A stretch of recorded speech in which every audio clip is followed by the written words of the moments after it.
Hello সবাই, কোথায় কোথায় জলদি জলদি ভিডিও দেখার জন্য রেডি হয়ে যাও। তো আজকের ভিডিও হচ্ছে গরমা গরম পায়েস। তো দেখতেই পাচ্ছ পায়েসটা সত্যি কি সুন্দর, একটা মাধুর্যময়, মনটা আমার কেড়ে নিচ্ছে। যাই হোক, ভিডিওটা দেখে আমি আর এক মিনিটও ভিডিও পায়েসটা দেখে আমি এক মিনিটও সহ্য করতে পারছি না। তো হাতা নিয়ে আমি রেডি হয়েছি, আর কিছুটা পায়েস আমি তুলে রেখে দিচ্ছি, কারণ আমার শ্বশুরবাড়িতে আগে পুরুষরা খায়, তারপরে মহিলারা খেতে পারবে। তো আমি তো একটু লোভী, আমি খাওয়ার জন্য আমি পুরো পাগল হয়ে যাই, আর মিষ্টি খাওয়ার জন্য তো আমি একদমই ফার্স্ট। তো যথারীতি আমার বাটি নিয়ে আমি হাজির হলাম পায়েসের কাছে।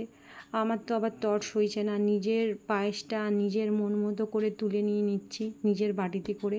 তো যাই হোক, ভিডিওটা যখন আমি ভয়েসটা করছি তখন না, বিশ্বাস করো, আমার না এত খেতে ইচ্ছা করছে, সে আর বলার মতো না। আমার শুধু মনে হচ্ছে যে সে এখন যদি পেতাম। আর এখন তো অবশ্য কী আর বলবো,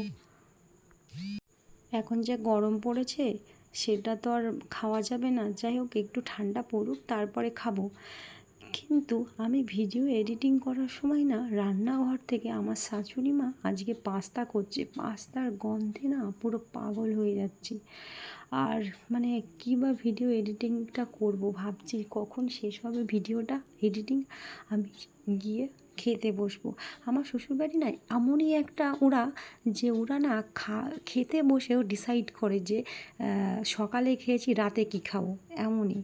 তাহলে ভাবো, আমরা হচ্ছে খাদ্যমন্ত্রী, তাই আমি আর বাদ থাকবো কেন? শ্বশুরবাড়িতে এসে আমি নিজেও খাদ্যমন্ত্রী হয়ে গেছি। আর আমার ওজন তো দিন দিন যা বেড়ে যাচ্ছে, কী আর বলবো, দিন দিন পুরো মুটকিরানি হয়ে যাচ্ছি, ঢেপসে। Tata, bye bye.